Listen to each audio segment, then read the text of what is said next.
Olemme täällä Maailmankylässä festivaaleilla Kirkon ulkomaanavun ständillä. Kirkon ulkomaanapu tekee työtä koulutuksen, rauhan ja toimeentulon parissa. Tässä taustalla näkyy muun muassa yksi kuva koulultamme Syyriasta, jossa olemme olleet vuodesta 2019. Kunnostamme kouluja ja tuemme lasten ja nuorten koulunkäyntimahdollisuuksia Syyriassa eri puolilla maata.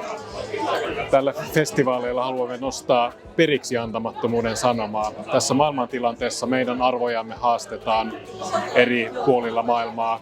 On paljon sotaa ja konflikteja eri puolilla maailmaa. Ja tässä tilanteessa meidän viesti on se, että emme saa antaa periksi siitä, mikä on meille tärkeää. Me jatkamme tärkeää työtä.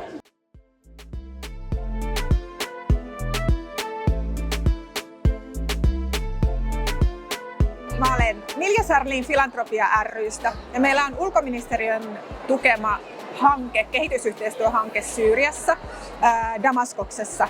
Ja hankkeessa tuetaan naisten itsenäistymistä. Me koulutetaan heitä niin, että he saisivat uuden ammatin. Ja Syyriassa meidän projektipäällikkö Minna Rasku kävi Syyriassa tammikuun alussa ja toi sieltä näitä rasioita meille tänne myytäväksi niin, että me saadaan muistutettua Syyrian tilanteesta myös täällä Suomessa.